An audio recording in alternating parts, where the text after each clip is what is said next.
Batman Superman World's Finest issue 42. Mark Waid writing with Adrian Gutierrez on the art.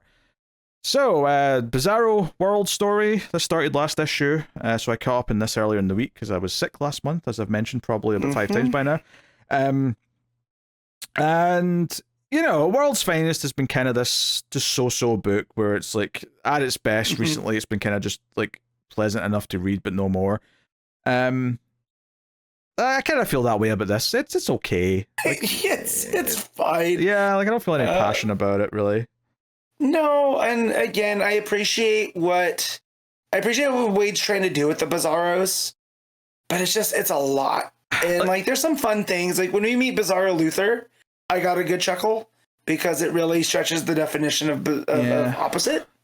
You know, but I guess the one thing that I kind of like that this introduces from a mythology point of view is that because this is a cube world, and obviously worlds are normally round because of the way gravity works, like basically we find out that the world's going to basically implode because effectively the gravity is much stronger where the flat surfaces of this cube is, because that's been pulled much closer to the core. But the points, which have got a really low gravity because they're sticking out, it's making everything unstable. It's eventually going to just kind of go like Krypton and just explode or implode or whatever.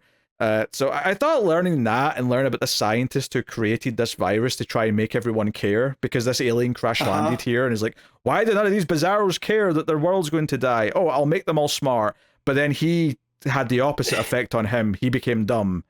So so he met his demise or whatever. I don't think that died actually, may not have, but no, because he's not around anymore. They're reading his notes. Yeah, that's right.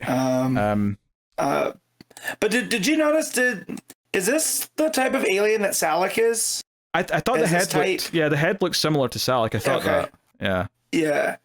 So to have Salak, who's kind of the comms guy, the Green Lantern Corps. Yeah, I was just going to say it's a Green Lantern character for anyone who's maybe because some people skip certain books. Maybe they don't know the Green Lantern corner. I'm just filling them in.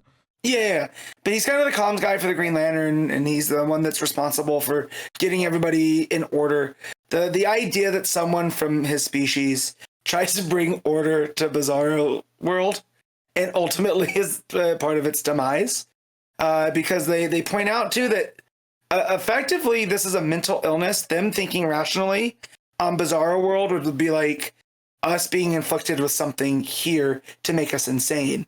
Right, so it's been actually this cruelty where he was trying to make it, it was trying to help. He's inflicted them with this cruelty.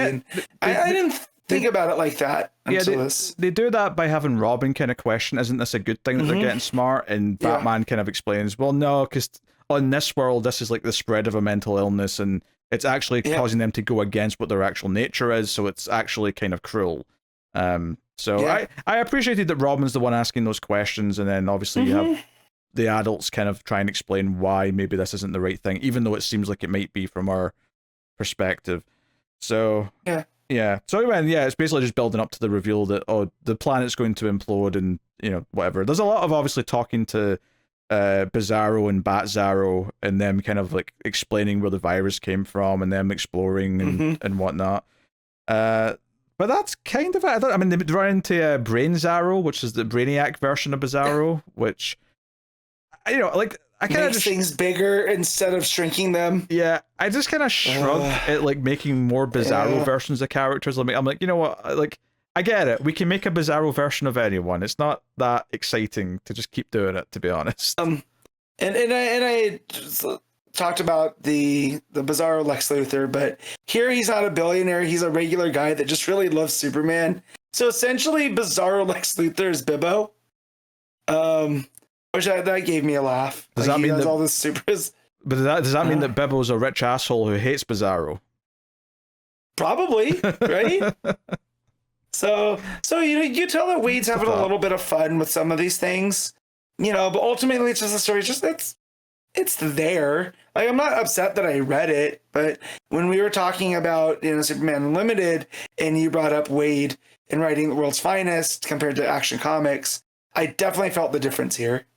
This is not Waid, Well, that's inspired. This is him kind of having fun. we're talking about Wade and another Wade book in a second, and like that's you know the other side of like this great Wade. This is just kind of middling. He's just kind of throwing different ideas. Like, don't get me wrong, and maybe it's a good thing that this book exists as it is, and he can keep throwing just purely so he can get all these like weaker ideas out of his system, so that all the other books that he does are all a bit more you know thought out, fleshed out, have more focus, and like because there's a clear intent difference. Like, you know, when you read Batman and Robin Year One, or you read Action Comics right now, or you read some of the other good Wade books that we've had in the past, they all have a focus. They clearly have a story that he wants to tell that has like, you know, an arc and has like this great pacing to it. And then you've got this, and to an extent Justice League Unlimited, where it does just kind of feel like tons of stuff happening constantly and lots of fights, and it's like a toy box. And I think that, you know, this isn't just like, oh, he's for some reason has forgotten how to write these issues compared to like the good writing he has in the others. He's just clearly got a very different intention in what he wants to do with this book versus those other books. And I just like one style of Wade way more than the other, and that's okay. But it does mean that this, you know, this is it's an easy book to read, so I don't really see why I'd stop, honestly. But at the same time, like, the conversations are probably going to be quite quick because there's not a ton to say about it, really. No. And I do like Gutierrez's art. It's just that I like seeing regular stuff, not Bizarro stuff, because with the Bizarro stuff, it's all a little wonky. And I don't feel like that's where Gutierrez's strength is. Yeah, everything that's supposed to be a circle is actually like a hexagon or an octagon. Yeah. And, you know, is that funny? Yeah. After a while, it's not. It's just kind of whatever. No. So, you know, I look forward to see when this is out of the Bizarro arc. It feels like there's one more issue, maybe. Yeah, it doesn't seem like it's going to be long. Yeah, it seems like maybe one more issue and it'll probably wrap up. I'm hoping anyway. But yeah, just it's kind of silly fun. It gets a little poignant towards the end, but yeah, that's it. All right, well, on you go. Rate it. I'll give this a straight 7. I think it's more of a straight 6 for me. It's just fine. It's perfectly readable, but nothing else.